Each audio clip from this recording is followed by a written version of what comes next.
Okay, moving on with the interpretation of statute, deeds and documents. આજના લેક્ચરમાં આપણે લોકો આગળ વધીશું. What we were discussing in yesterday's session was the internal aids of interpretation. Yes, internal aids of interpretation માં સૌથી પહેલું હતું long title. Okay, number 2 was preamble. Number 3 heading of the chapter and marginal clause. Yes, હું કેવી રીતે વિચારું છું એમ જોઉં કે સૌથી પહેલા title of the act, પછી preamble, પછી આખા chapter નું heading, પછી એક marginal clause એટલે section નું heading. Yes or no? એ પછી definitions ની clause અને છેલ્લે illustration. આટલું આપણે લોકોએ જોયું હતું. અત્યારે આપણે આગળ વધીએ છીએ અને નેક્સ્ટ વસ્તુ સમજીએ છીએ છે proviso. Okay, what is proviso? શું છે પ્રોવાઇઝો? તો આપણે ઘણી વખત સમજતા હોઈએ. અહીંયા ધ્યાન, એક્ઝામ્પલ લઈએ સેલ ઓફ ગુડ્સ એક્ટ ની અંદર. તો risk passes with the ownership એવો એક ટોપિક છે અને એની અંદર આપણને એવું આપ્યું છે કે subject to the provision of this act unless contrary intention is there, risk passes with the ownership. So જે માણસનું રિસ્ક હશે, જે માણસની ઓનરશિપ હશે એનું રિસ્ક રહેશે બાયર કે સેલર. જો ઓનરશિપ ટ્રાન્સફર ના થઈ હોય તો સેલરના રિસ્ક પર હોય, ઓનરશિપ ટ્રાન્સફર થઈ ગઈ હોય તો બાયરના રિસ્ક પર હોય. આવી પ્રોવિઝન એને જે છે એમ કરીને આપી છે. યસ, પણ પછી નીચે એવું લખ્યું પ્રોવાઇડેડ ધેટ, એમ કરીને કઈ એને વર્ડ્સ આપ્યા છે. જે પ્રોવાઇડેડ ધેટ માં ઉપર એમ હતું કે જેની ઓનરશિપ એનું રિસ્ક, પણ પ્રોવાઇડેડ ધેટ કરીને એવું લખ્યું હતું કે જેના ડિફોલ્ટ થી કદાચ ડિલિવરી લેવામાં કે દેવામાં લેટ થઈ ગયું હશે, okay, the person on whose default the delivery is delayed, then in such a case the goods shall be at the risk of the person who is in default. Yes or no? So એવું કરીને provided that લખ્યું. તો main rule એમ લખ્યો હતો, general એવું વસ્તુ હતી, general વસ્તુ એવી હતી કે જેની ઓનરશિપ એનું રિસ્ક. પ્રોવાઇડેડ ધેટ એમ કીધું કે ના, તમે કહો છો એ બરાબર છે કદાચ જેની ઓનરશિપ એનું રિસ્ક, પણ આવા કેસમાં નહીં. આવા કેસમાં છે જેને ડિલે કર્યું હશે, જેને ઓનરશિપ જેને ડિલિવરી કરવામાં જેના ફોલ્ટથી ડિલે થયું હશે, તો એના રિસ્ક પર હવે ગુડ્સ રહેશે. Done or not? તો જુઓ ને, તો પ્રોવાઇડેડ ધેટ એને શું કર્યું ખબર છે? એને ઉપરના મેઇન રૂલમાંથી કંઈક એક્સેપ્શન આપ્યું. પ્રોવાઇડેડ ધેટે શું કર્યું? એને ઉપરનો મેઇન રૂલ હતો એમાં કંઈક એક્સેપ્શન આપ્યું.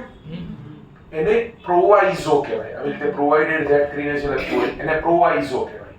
ઓકે, સો પ્રોવાઇઝો જે છે એ આવી રીતનું કામ કરે છે. ઓકે, હમણાં જ આપણે જોયું ફર્સ્ટ પ્રોવાઇઝો ટુ સેક્શન 48 ઇન્કમ ટેક્સમાં આપણે કેપિટલ ગેઇન્સ ભણતા હતા ત્યારે. સો basically section 48 talks about the indexation. Okay, so એને ફર્સ્ટ પ્રોવાઇઝો કરીને એમ કીધું, પણ આવા કેસમાં ઇન્ડેક્સેશન લેતા. તો આવું ઘણી જગ્યાએ તમે જ્યારે પ્રોવાઇડેડ ધેટ વાંચશો તો પ્રોવાઇડેડ ધેટ નો મતલબ એમ છે કે ઉપર કંઈક જનરલ રૂલ છે અને પણ પ્રોવાઇડેડ ધેટ કરીને આપ્યું છે એને જનરલ રૂલ માંથી કંઈક બહાર કાઢીને એને એક્સેપ્ટ કરાવવા માંગે છે, એક્સેપ્શન કરાવવા માંગે છે. Yes or no? તો આવી રીતે જનરલ. પછી આમાં તો પાછું છે ફર્ધર પ્રોવાઇડેડ ધેટ. યસ, કે ભલે લેટ કોઈ પણ ના ઓલાથી થયું, પણ જે સેલરની ડ્યુટી મતલબ એઝ અ બેરી જ્યારે ગુડ્સ એની પાસે છે એ તો એઝ ઇટ ઇઝ રહેશે, એટલે એને ગુડ્સની રીઝનેબલ કેર કરવાની ના નથી એમ બધું એવું સમજ્યા.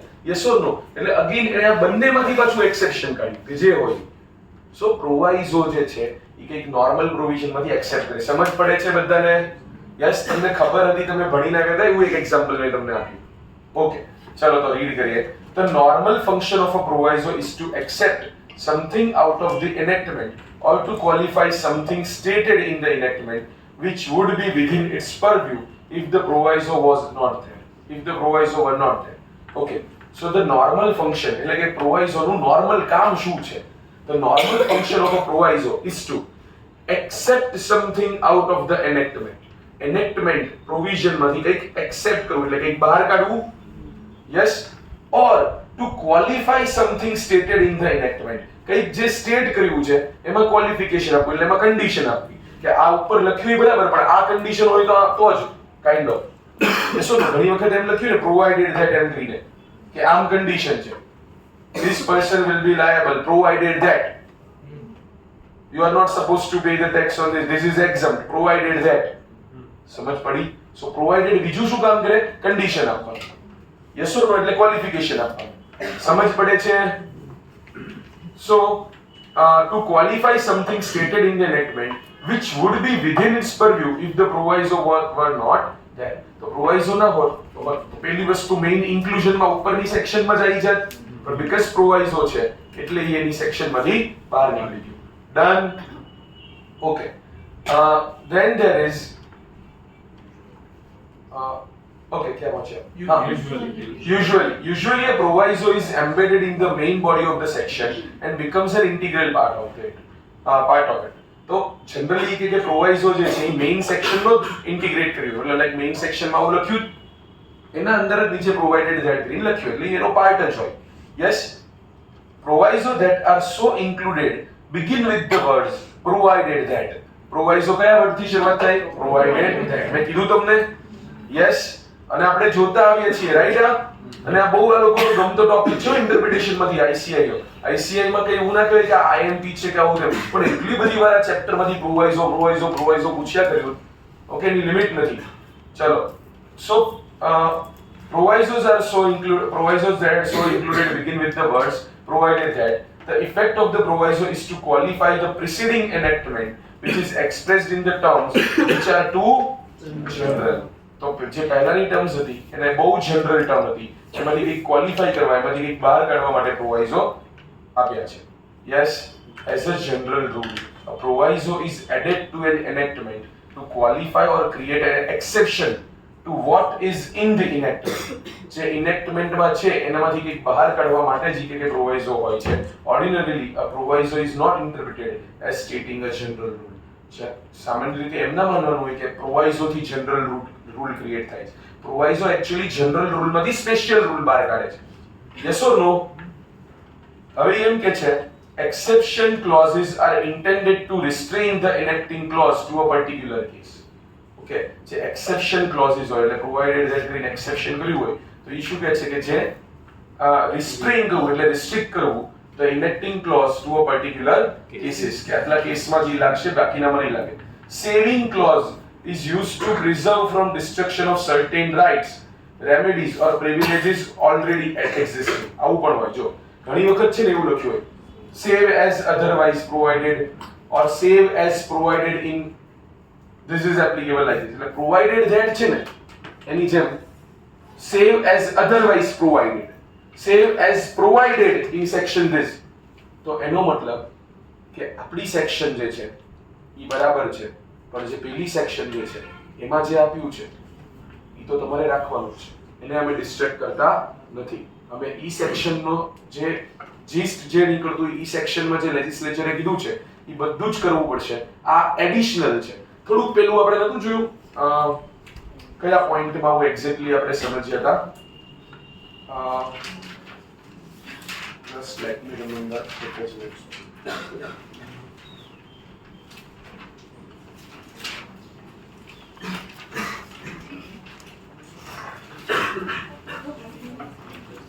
without prejudice ભણ્યા ને આપણે ઓકે કયા રૂલ ની અંદર પેલું હાર્મોનિયસ કન્સ્ટ્રક્શન યસ તો આ થોડુંક વિધાઉટ પ્રિજ્યુડાઇઝ જેવું છે હા કે ના કે આમ સેવ એઝ અધરવાઇઝ એ થોડુંક વિધાઉટ પ્રિજ્યુડાઇઝ જેવું છે કે બીજા એક્ટ મતલબ બીજી સેક્શન ની અંદર જે રાઈટ પ્રિવિલેજીસ કઈ લાયબિલિટી કઈ પણ મળતું હશે એને કોઈ અફેક્ટ નહીં થાય આ સેક્શન એનાથી અલગ ઓપરેટ કરે છે એના જેવું છે ડન ઓર નોટ તો બીજું હોય છે saving clause is used to preserve from destruction of certain rights, remedies or privileges already existing. It is cardinal rule of interpretation that a proviso or exception to a particular provision of statute only embraces the field which is covered by the main provision. Obviously, જો main provision ની નીચે proviso આપ્યો છે તો proviso એ પેલા main provision માં જે rule લખ્યો છે એને જ રિલેટ કરે છે ને એ તો સિમ્પલ વસ્તુ છે ઓકે સપોઝ મેઇન પ્રોવિઝનમાં એવું લખ્યું છે કે ચલો આના એક્ઝામ્પલમાં જો let me try to fit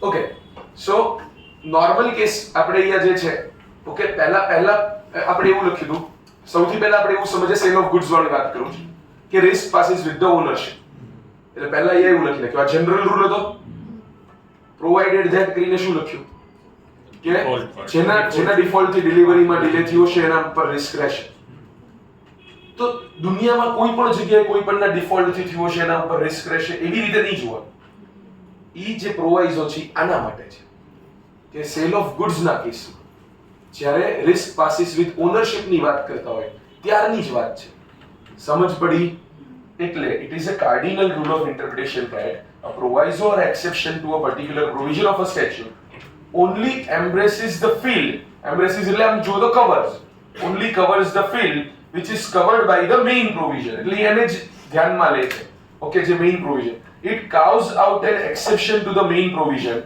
to which it has been enacted as a proviso and no other એ ખાલી main provision જે આપી છે જેનું આ proviso છે એમાંથી એક exception બહાર કાઢે છે એમાંથી એક શું કરે છે exception કરે છે yes or no એમાંથી exception કરે એનો મતલબ શું થયું કે ઈ ખાલી એકલા પૂરતું જ એપ્લિકેબલ છે બીજા બધા રૂલમાંથી exception કરતું નથી yes or no Ram Narayan sons limited versus assistant commissioner of sales tax ના કેસમાં વાત થઈ સુપ્રીમ કોર્ટે ડન હવે જો તમને નીચે આપ્યું છે distinction between proviso exception and saving clause okay તો જો પ્રોવાઇઝો જે છે પ્રોવાઇઝો આમ ત્રણેય છે ને થોડાક સરખા જેવા છે આમ તમને એમ લાગશે કે ત્રણેયમાં કંઈક પ્રોવાઇડેડ ધેટ વર્ડ છે ત્રણેયમાં એક્સેપ્શન છે અને જો એટલે જ ઉપર એક્સેપ્શન ક્લોઝ અને સેવિંગ ક્લોઝ ની વાત કરી હતી એટલે ભાઈ એમ કે છે exception is intended to restrain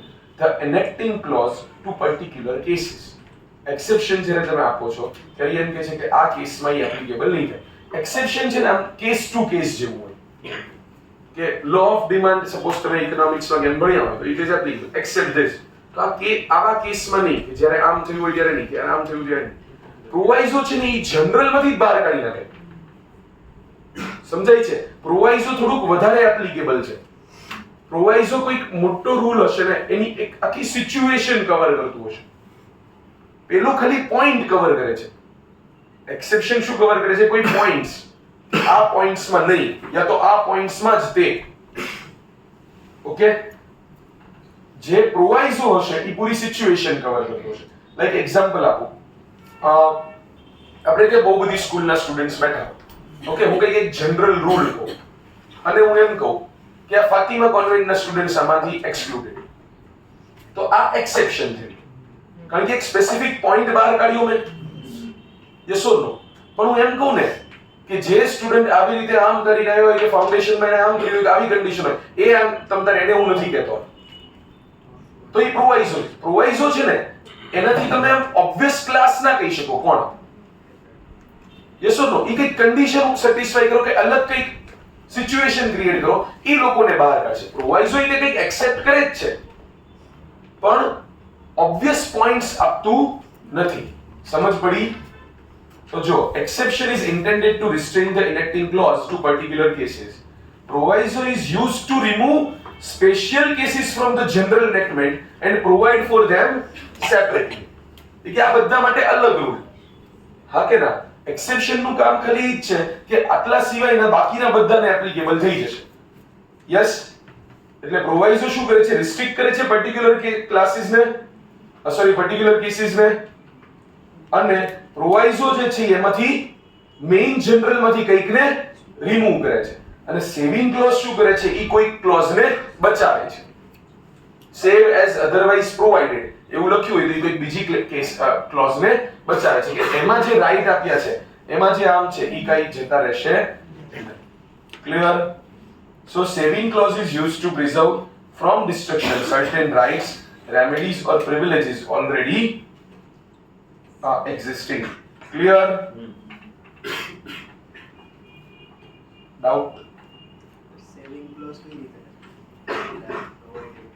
એટલે લખ્યું કેવી રીતે હોય લો માં એમ save as otherwise provided or save as provided in section this એમ લખ્યું એટલે અહીંયા કેમ એમ લખ્યું કે provided that પેલામાં save as provided in that section એટલે આ પ્રોવાઇડેડ ધેટ હોય ને ઈ પૂરું એક ક્લાસને બહાર કાઢી નાખ્યું કે જેની માટે કે અલગથી એનો રૂલ અલગ.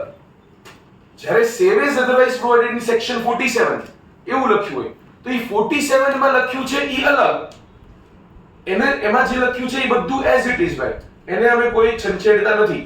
પણ આ બાકી અમે આ તમને કંઈક નવું આપીએ છીએ, પણ એનો એ મતલબ નથી કે અમે 47 નું વાળો રાઈટ લઈ લઈએ છીએ, 47 માં તમને કંઈક બેનિફિટ આપ્યો છે લઈ લઈએ છીએ, એવું બિલકુલ નથી. પણ આ અલગથી છે. સમજ પડી? બધી વસ્તુનું તમે આમ તમે જુઓ ને, એક્સેપ્શન, પ્રોવાઇઝો અને સેવ એઝ અધરવાઇઝ પ્રોવાઇડેડ એટલે કે સેવિંગ ક્લોઝ, આ બધા વસ્તુની અંદર એક વસ્તુ કોમન હતી કે કેસીસને અલગ અલગ કરે છે. સમજાય છે? એક્સેપ્શન ક્લોઝ શું કરે છે? ઈ કંઈક એક્સેપ્ટ કરે છે એટલે ઈ ખાલી પર્ટિક્યુલર આટલાને જ લાગશે, કારણ કે આને નહીં લાગે એવું કરીને ઈ એક્સેપ્ટ કરવાની ટ્રાય કરે. પ્રોવાઇઝો શું કરવાની કામ કરે? તો ઈ જનરલ રૂલના સ્પેશિયલ પ્રોવિઝન્સ આપે છે. ડન. અને સેવિંગ ક્લોઝ શું કામ કરે? તો કે આ સેક્શન સાથે બીજી સેક્શન એ જે છે તો કે બીજી સેક્શનને અમે બગાડતા નથી, પણ આ સેક્શન તો એપ્લાય થશે. બીજી સેક્શનમાં જે રાઈટ આપ્યો છે, બીજી સેક્શનમાં જે લાયબિલિટી આપી છે, બધું એઝ ઇટ ઇઝ ફોલો થશે. ડન. ઓકે, સમજ પડે છે? ઓકે, સોરી,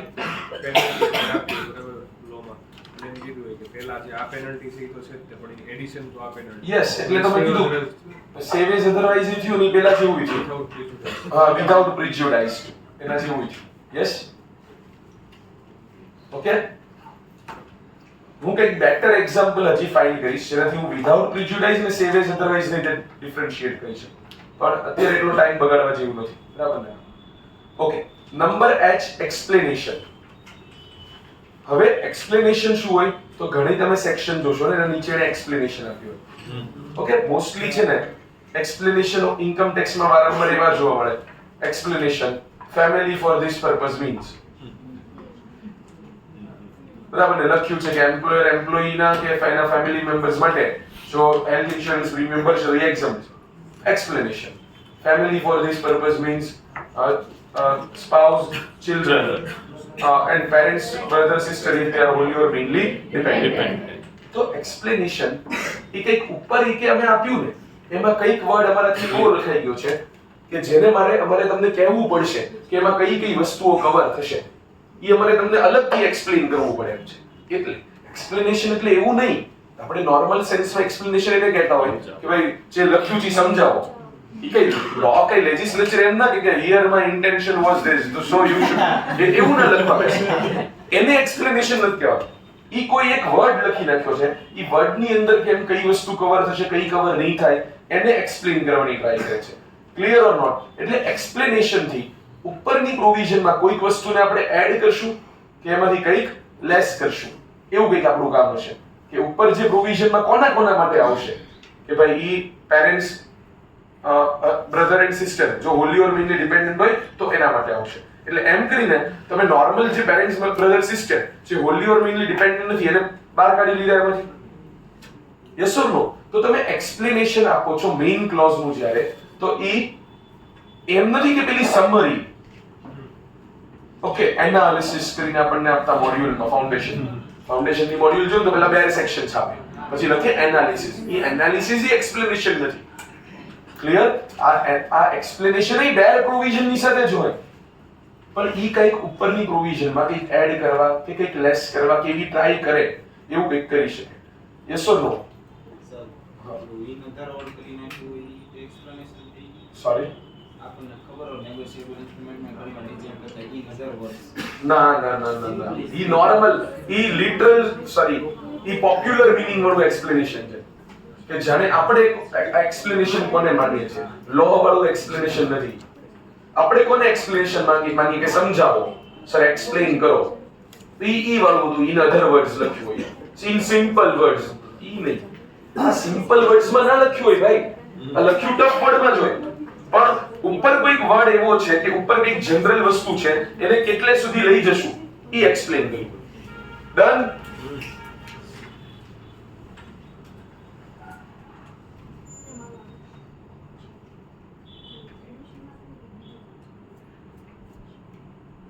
તું પૂછી લેજે. Okay, explanation.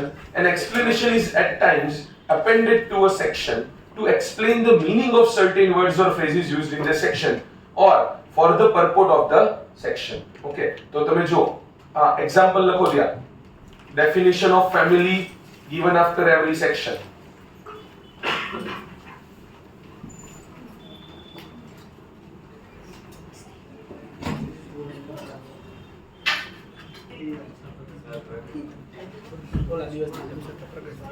Okay. જાઉં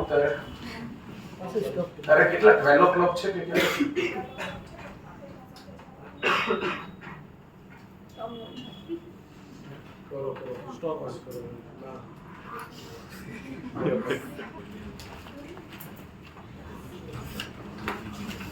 Okay, so explanation ત્યાં તમે definition વાળું લખ્યું. So an explanation is at times appended to a section to explain the meaning of certain words or phrases used in the section or for the purport of that section. Okay. An explanation may be added to include something within the section or to exclude something from it. Explanation no main purpose શું છે? Section માં કંઈક add કરવું કે તો section માંથી કંઈક બહાર કાઢવું. An explanation should normally be so read as to harmonize with and clear up any ambiguity in the main section. Okay. Main સેક્શનમાં ખાલી ફેમિલી લખી દેવું એ એક એમ્બિગ્યુઅસ વર્ડ કહેવાય કે ફેમિલીમાં કોણ આવે કે બધા અલગ અલગ આવી શકે તો કે એના માટે જ એને હાર્મોનાઇઝ કરવા માટે ને એમ્બિગ્યુટી દૂર કરવા માટે જ તે એક્સપ્લેનેશન એડ કર્યું છે. It should not be so construed as to widen the ambit of the section. એનો એ મતલબ નથી કે એ સેક્શનમાં જે લખ્યું છે એની કરતા કંઈક વધારે પડતું કરી નાખે જેવું કંઈ કરે. ના ના. In Sundaram Pillai versus Pattabiraman Fazal Ali, અરે હજી રહી ગયું છે. ના ના, ઓકે. ઈ કેસમાં ફઝલ અલી જે gathered the following objects of the explanation to a statutory provision. એટલે જજનું નામ આવે. તો એણે કીધું કે એક્સપ્લેનેશન શું કામ કરે. જો ભાઈ એને એક્સપ્લેન કરવાની ટ્રાય કરી કે એક્સપ્લેનેશન શું કરે. So it explains the meaning and intendment of the act itself. E meaning અને એનો intent explain કરવાની ટ્રાય કરે છે. જે કોઈ વર્ડ હશે કે તો clarify any obscurity and vagueness if any in the main enactment to make it consistent with the object. એક વસ્તુ વેગ પ્રોવિઝન હશે તો એને કન્સિસ્ટન્ટ કરવાની ટ્રાય કરે. આવું આ ભાઈએ કીધું. આપણે બીજા એની માટે એક્ઝામ્પલ્સ વિચારવા પડે, બીજી જગ્યાએ એક્સપ્લેનેશન શોધવા પડે. Provide an additional support to the object of an act and to make it meaningful and purposeful. Fill up the gap which is relevant for the purpose of the explanation to suppress the mischief and advance the object of the act. And it cannot take away a statutory right. Yes, આવું ઇન્સ્ટિટ્યુટે મહેનત કરી લખ્યું છે એટલે જો પ્રોવાઇઝો પૂછીને કંટાળી ગયા છે તો એક વખત આ એક્સપ્લેનેશન પૂછી લેશે. ઓકે.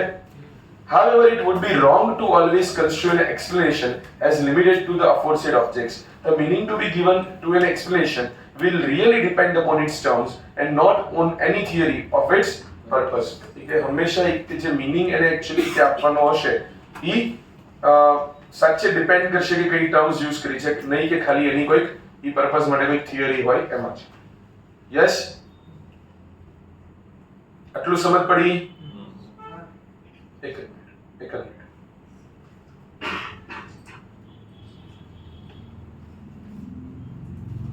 બોલ. Clarify any obscurity or vagueness. બધાનો મતલબ absurdity કે vagueness. ઓકે, કે કઈ પણ વસ્તુ જે ક્લિયર નથી, ઓકે, એને ક્લેરિફાઈ કરવાની ટ્રાય કરે છે. If any in the main enactment એટલે ઉપરની પ્રોવિઝન પહેલા લખ્યું હોય કે medical insurance premium paid by employer to employee and his family member is exempt in the hands of employee. હવે અહીંયા vagueness કે obscurity ની તો શું કહી શકે? ફેમિલી. તો એક્સપ્લેનેશન આપીને શું કરવાની ટ્રાય કરી? એટલે ક્લેરિફાઈ કર્યું કે આ ફેમિલી એટલે શું. ક્લિયર? જો બધી જ વસ્તુઓ જે છે ને એની માટે આપણે ઈ નહીં કરી શકીએ. આનું એક એક્ઝામ્પલ યુઝ નહીં કરી શકીએ. એની માટે બીજા બધા કંઈક એક્સપ્લેનેશન્સ ને આમ તેમ જ્યાં કંઈક આપ્યા હોય એક્ટની અંદર તે આપણે વાંચો તો અલ્ટિમેટલી આવા બધા ઓબ્જેક્ટ આવશે. અને આમ તમે બધા ઓબ્જેક્ટ જુઓ ને તો થોડાક લોજિકલ જેનાથી સાચી ઇન્ટરપ્રિટેશન થાય એને માટેના હેલ્પના છે. ક્લિયર? એક્સપ્લેનેશન આપ્યું હોય તો એટલા માટે જ આપ્યું ને જેનાથી તમે સાચું ઇન્ટરપ્રિટેશન કરી શકો. યસ, અને સાચું ઇન્ટરપ્રિટેશન કહેવાય કોને? જેનાથી એક્ટ નો ઓબ્જેક્ટ વધારે મીનિંગફુલ નીકળે, લોજિક નીકળે. યસ, એટલે જો થર્ડ શું છે, provide an additional support to the object of the act and make it meaningful and purposeful. પાછું બીજું સારું ઇન્ટરપ્રિટેશન કોને કહેવાય, જેનાથી તમે જો fill up the gap which is relevant for the purpose of explanation to suppress the mischief and advance the object. તો એ બધું શું છે, સારા ઇન્ટરપ્રિટેશન ની સાયન્સ છે.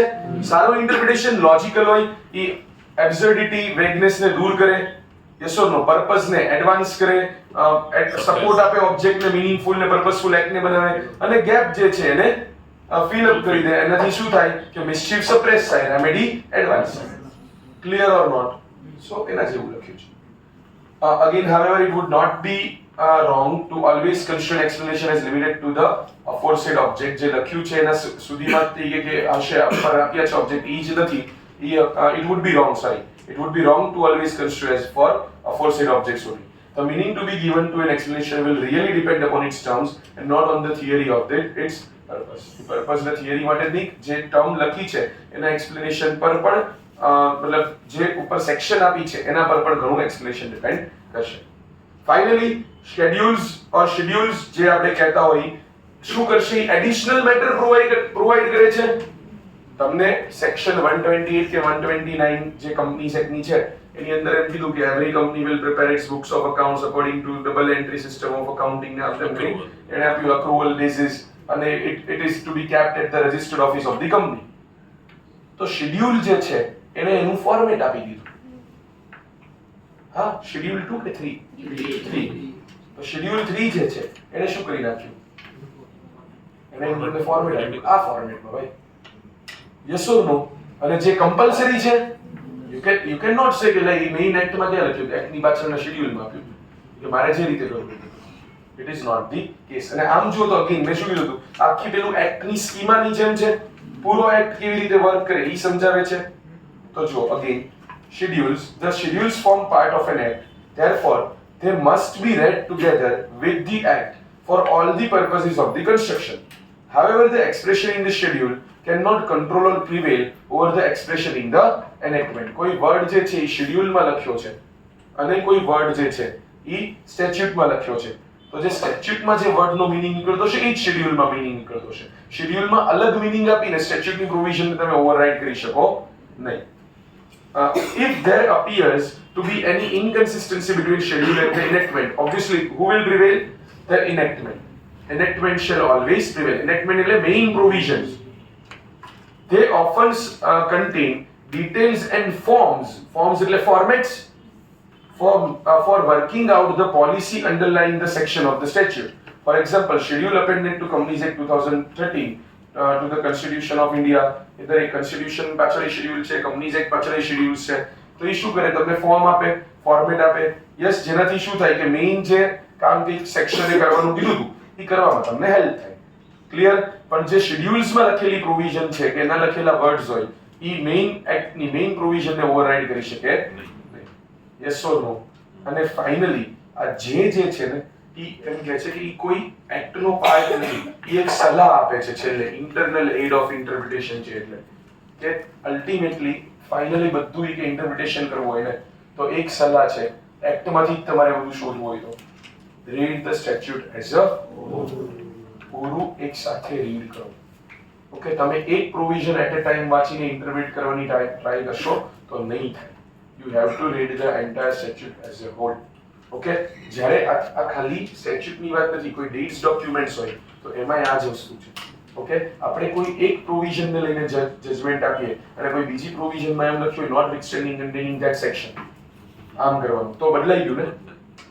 Yes or no? So in order to find the correct interpretation of an act, in order to do the correct construction of an act, what you have to do is you have to read the entire statute as a whole. તમે એક section એક પોઈન્ટને ના વાંચી શકો, તમારે બધું જ વાંચવું પડે. એટલે બહુ જ બધી સેક્શન, જ્યારે કોર્ટની અંદર બબાલ થતી હોય, કોર્ટમાં જ્યારે કેસીસ ચાલતા હોય આવા બધા ટેકનિકલ લોઝના, ત્યારે એ લોકો, આપણે પેલાની વાત નથી કરતા, પિનલ કોડ વાળું એ બધું વાત નથી કરતા, આપણે બિઝનેસ લોઝ, કોર્પોરેટ લોઝની વાત કરીએ, ત્યારે એ લોકો છે ને આમ એક એક કરીને સિવિલ લોઝની ગણામાં એ એક એક સેક્શન ઉપર ઝઘડતા હોય. પેલો આ સેક્શનમાં આમ લખ્યું છે એમ કે, એટલે સામેવાળો એમ કે એ સેક્શનમાં આ લખ્યું પણ આ સેક્શન ઈ જુઓ. એટલે એ લોકો હંમેશા શું કરાવતા હોય, read statute as a whole. કારણ કે જે કદાચ કોઈ એક સેક્શને આપ્યું છે એ બીજી સેક્શને એક્સક્લુડ કરી નાખ્યું, યસ ઓર નો, તો સાચું ઇન્ટરપ્રિટેશન કન્સ્ટ્રક્શન એ થશે if you read the statute as a whole. Okay, so it is the elementary principle, એટલે પ્રાઇમરી, એલિમેન્ટરી જેવું એટલે basic.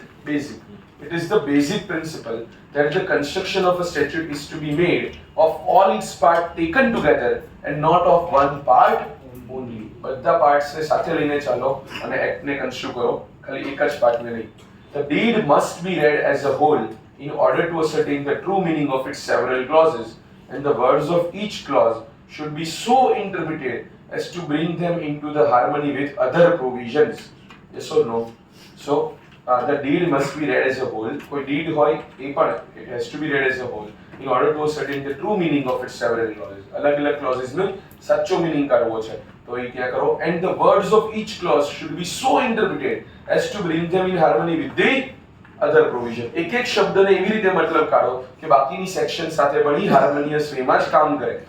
If that interpretation does no violation to the meaning of which they are naturally susceptible. Susceptible એટલે likely to be. Okay. So A interpretation તો જ કરવાનું આવું harmony વાળું કે જો નેચરલ વર્ડ્સ ની અગેન્સ્ટ ન જતું હોય. કારણ કે તમે જો હાર્મની થી તમે સેટ કરવાની ટ્રાય કરો તો you are trying for harmonious construction. પણ સૌથી ઉપર તો શું છે, નેચરલ મીનિંગ જે વર્ડ્સ માંથી નીકળતો એટલે કે literal interpretation. Yes and the same approach would apply with equal force with regards to acts and rules passed by the legislature. ઉપર deed ની વાત કરતા હતા તો કે સેમ લોજિક તમારે એપ્લાય કરવાનું છે એમાં જે એક્ટ અને રૂલ્સ પાસ કર્યા હોય લેજિસ્લેચર એમાં પણ. Yes, one of the safest guides to the construction of sweeping general words is to examine other words of like import in the same enactment or instrument to see what limitations must be imposed on them. શું કહે છે, one of the safest guides એટલે કે guides એટલે આમ kind of you can say help કે principle કે જે તમને કહે છે કે આમ કરો, ડુ ધીસ. ઓકે, એને ગાઈડ કહેવાય. So one of the safest guides to the construction, એટલે કન્સ્ટ્રક્શન કરવાની સેફેસ્ટ ગાઈડ કોણ, સ્વીપિંગ જનરલ વર્ડ્સ એટલે જે કોઈ એક વર્ડ હોય જે વારંવાર આવતો હોય અને જેના it is capable of more than one meaning અને it can include more than one things. કે એ શબ્દો જનરલ છે એટલે આ પણ આવે. Yes or no? તો તમારી જનરલ વર્ડ કેટલા સુધીનો છે આ એક્ટમાં, તો is to examine the other words of the like import in the same enactment or instrument to see what limitation must be imposed on them. તો એવા other words એ same enactmentમાં જે આવતા હોય, જે સેમ સેન્સ વાળા, સેમ મીનિંગ વાળા, એ જુઓ. એનાથી તમને ખબર પડશે કે એનો મીનિંગ ક્યાં આગળ રિસ્ટ્રિક્ટ કરવાની જરૂર છે.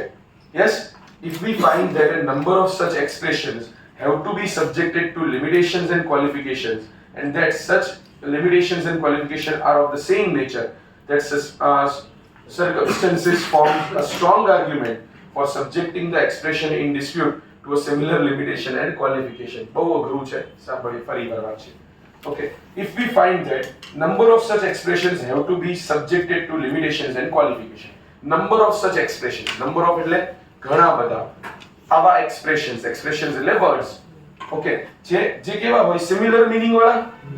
If we find that number of such expressions have to be subjected to a limitations and qualifications, એને તમારે લિમિટ કરવાની જરૂર છે. Subjected to a limitation એટલે તમે એને રિસ્ટ્રિક્ટ કરવાની જરૂર છે. કારણ કે નહીતર ઈ જનરલ વર્ડ જ રહી ગયા તો એ ઘણું બધું કવર કરી નાખશે અને આપણે એક્ટના ઓબ્જેક્ટની બહાર નીકળી જશું. Yes or no? તો તમને એવું થયું, if we find that a number of such expressions have to be subjected to limitations and qualifications, કે આવી એક કન્ડિશન, તો and such limitations and qualifications are of same nature.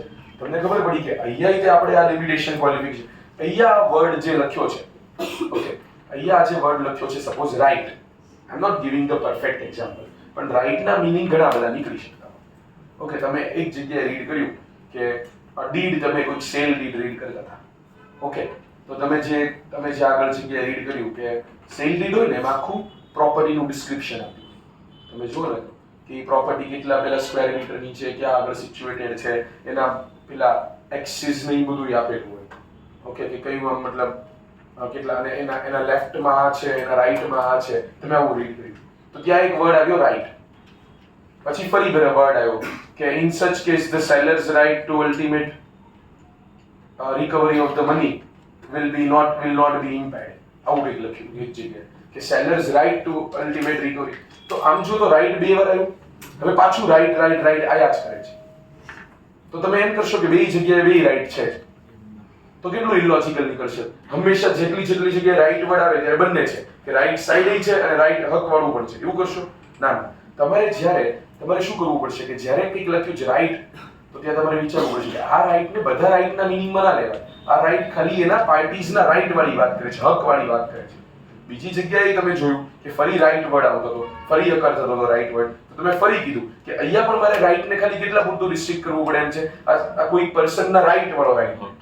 તો વારંવાર જ્યારે એ સેમ નેચરના વર્ડ્સ કે એક્સપ્રેશન આવ્યા, ઓકે, સો કઈ જગ્યાએ એલિજિબિલિટી કે એવું એક વર્ડ આવ્યો કે કંઈ પણ આવ્યું, તો ત્યારે જ આપણને ખબર પડી કે અહીંયા જે છે ને આ જનરલ વર્ડ જે છે એને મારે રિસ્ટ્રિક્ટ કરવો પડે છે. કારણ કે હું સ્ટેચ્યુટને એઝ અ હોલ વાંચું તો એ મને એવું લાગે છે કે તો ડીડ ડોક્યુમેન્ટને એઝ અ હોલ વાંચું તો મને એવું લાગે છે કે અહીંયા સેલરના રાઇટ્સ, બાયરના રાઇટ્સ એની વાત કરે, અને આગળ જે રાઇટ હતો વર્ડ એ ખાલી રાઇટ સાઈડની વાત કરે. Clear or not? તો પહેલા જે હતું રાઇટ સાઈડ વાળું, ઓકે, ઈ પેલો રાઇટ નતો. The right to the property is અગર આજ કેવું કંઈક લખ્યું હોય કે આમ તો રાઇટ સાઈડ વાળી વાત કરો. Clear or not? સમજ પડે છે?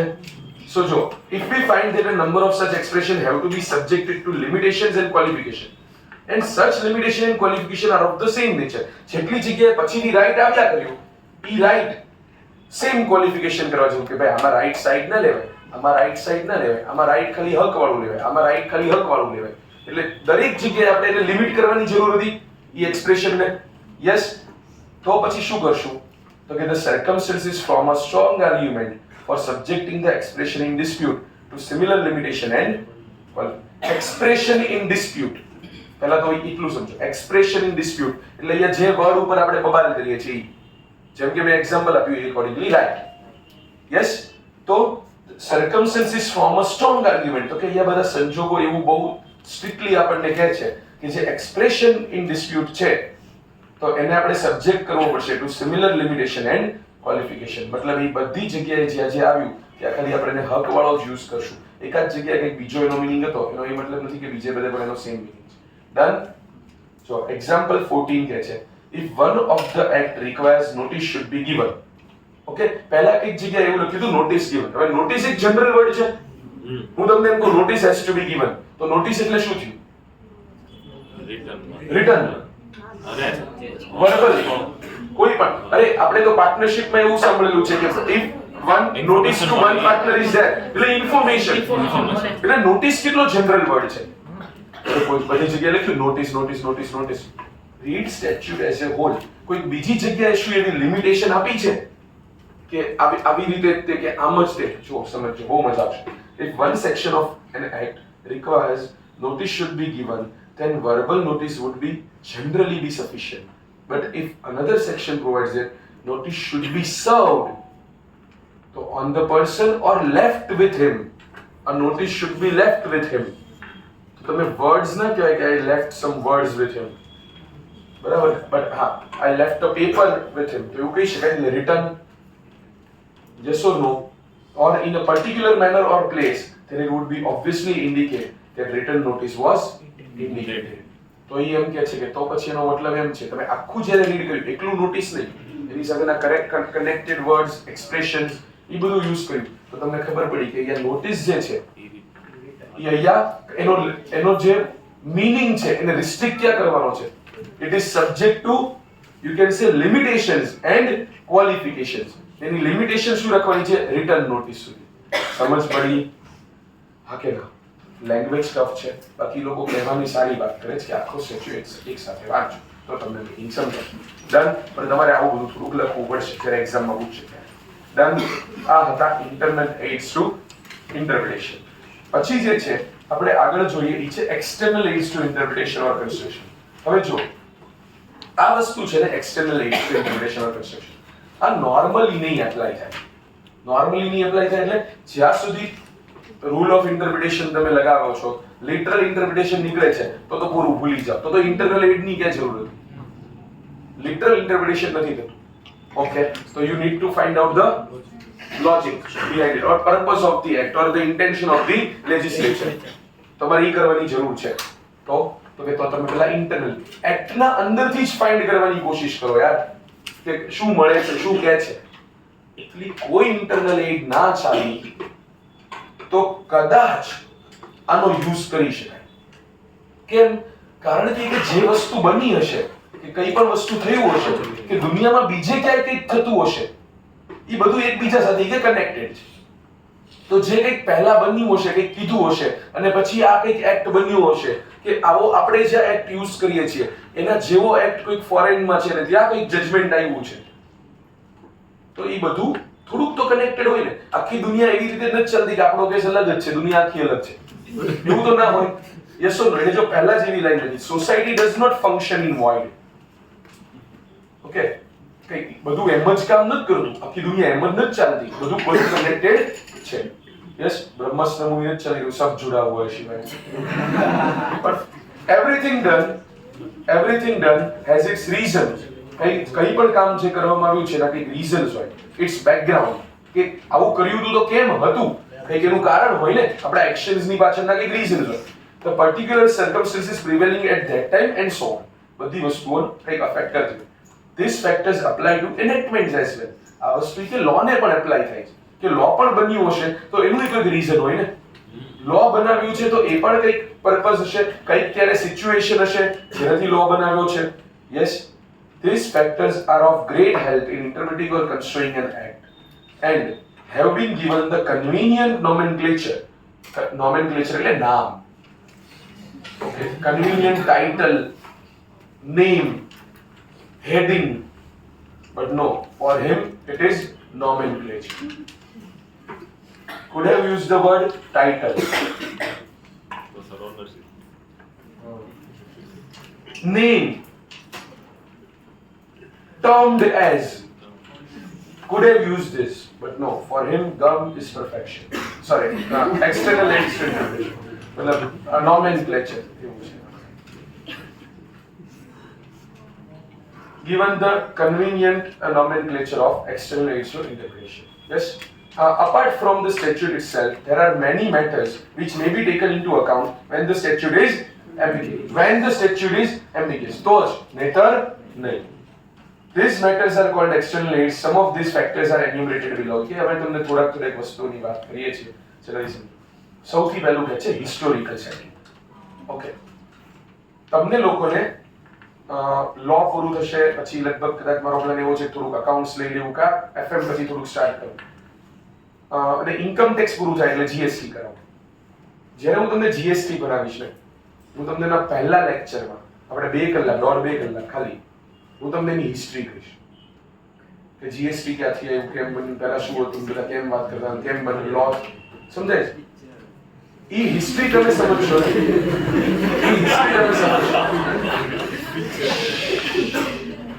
એ હિસ્ટ્રી તમે સમજશો તો તમને સમજ પડશે કે અત્યારે જેમ આ જે એક્ટ છે ઈ કેમ એમ છે. કારણ કે મારે તમને એમ સમજાવવું પડશે કે પહેલાના એક્ટ્સ ની અંદર કઈ પ્રોબ્લેમ હતા.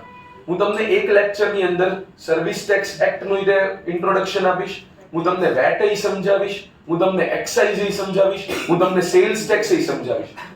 એ બધું કરાવીને હું તમને પછી છેલ્લે બીજા લેક્ચર થી જીએસટી માં લઈ જઈશ કે ઓકે એમ કરીને જીએસટી એમ. That is the correct way of understanding that section.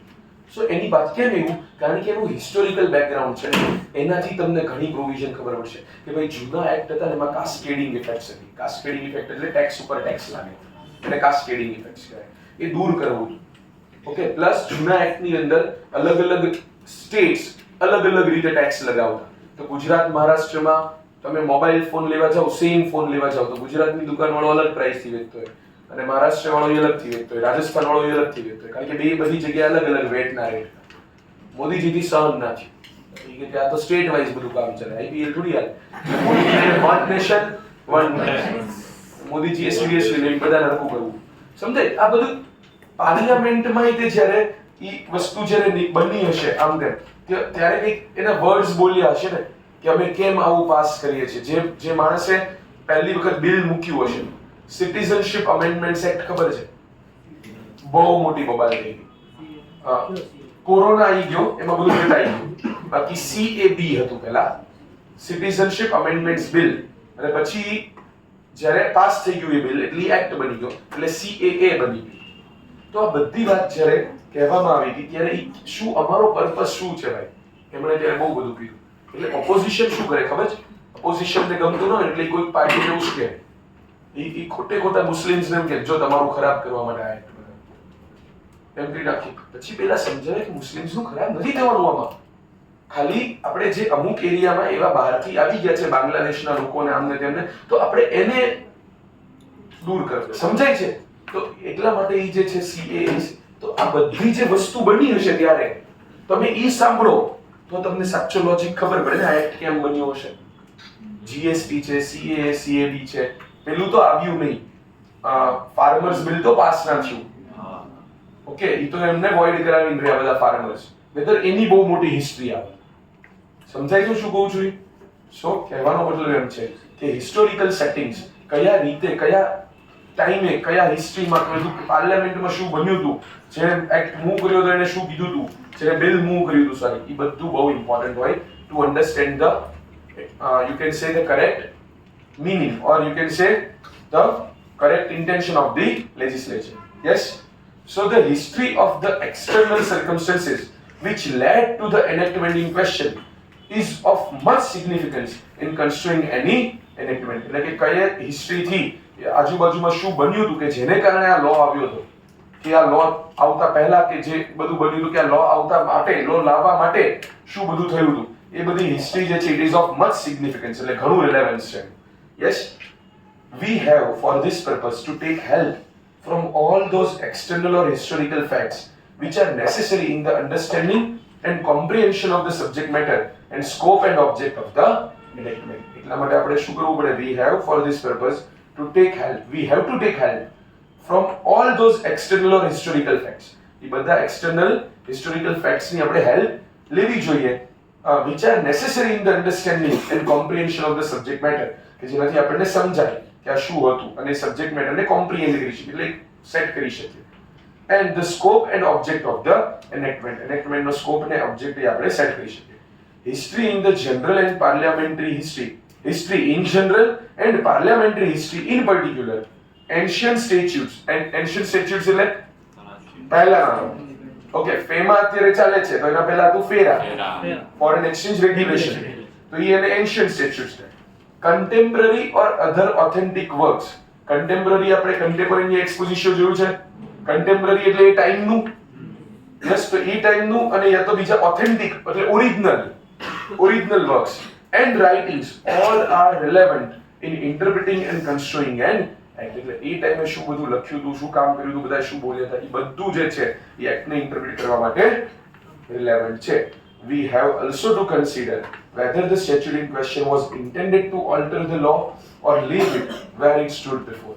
જે સ્ટેચ્યુટ બનાવ્યું છે એ પહેલા જે લો ચાલતો હતો, લો એટલે શું, how the things were working, જે બની શકે કોઈ એક્ટ થી પણ હોય, યા તો કોઈ બીજા એક્ટ થી હોય, યા તો કોઈ એક્ટ ના હોય, સોસાયટી જેમ નોર્મલ કસ્ટમ થી ચલાવતી હતી એ હતું, તો આપણે એને જ ઈ કસ્ટમ ને તે સ્ટેચ્યુટ એક્ટ બનાવી દેવો હતો, યા તો આપણે જેમ ચાલતું હતું એને કંઈક ચેન્જ કરવા માટે આ એક્ટ બનાવ્યો હતો, એ બધું પણ જાણવું પડે તો આપણે સાચું ઇન્ટરપ્રિટેશન કરી શકીએ.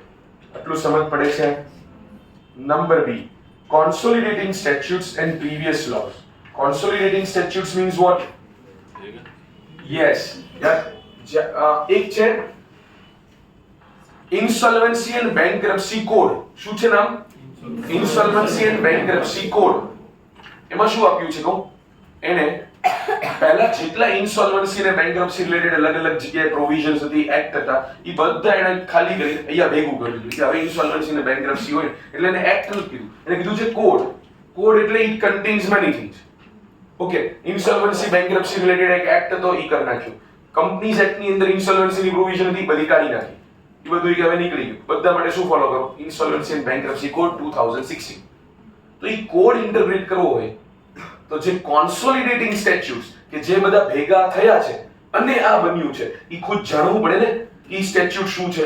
લાઈક મારે insolvency and bankruptcy code read કરવો હોય અને અન્ડરસ્ટેન્ડ કરવો હોય તો મારે જ્યાં કંપનીના ઇન્સોલ્વન્સી ની વાત આવતી ત્યારે મારે કંપનીઝ એક્ટ સાથે રિફર કરવો પડે કે નહીં? એ ઇન્ટરનલ એડ નથી, એ એક્સટર્નલ એડ છે. એક્ટ ની બહાર નીકળી ગયો ને હું. સમજ પડે છે? નોટ ઓન્લી ધેટ, પ્રીવિયસ લો ઘણી જગ્યાએ જો કંપનીઝ એક્ટ 2013 એને સમજવા માટે ઘણી વખત એમ વિચારવું પડે કે આનું ઇન્ટરપ્રિટેશન 1956 માં શું કરતા હતા. કોઈક લાઈન જે છે એ પ્રોપર નથી તો કે શું આ લાઈન 1956 માંથી તો કે હતી ત્યારે ઇન્ટરપ્રિટેશન શું થયું તો કે આમ તો કે ઈ જ કરો. કારણ કે અત્યારે ઇન્ટરનલી તો કઈ હેલ્પ મળે એમ નથી. સમજ પડી? સો કોન્સોલિડેટેડ સ્ટેચ્યુટ્સ એન્ડ પ્રીવિયસ લો આ બધું જે છે એ પણ શું કામ લાગે? ઇન્ટરપ્રિટેશન માટે એક્સટર્નલ એડ છે. સો the preamble to many statutes contain expressions such as an act to consolidate. એવું લખ્યું ને, an act to consolidate and amend the law relating to this, એવું કીધું તમને. So એ કેવું લખ્યું હોય તો the previous law etc. in such a case court may stick to the presumption that it is not intended to alter the law.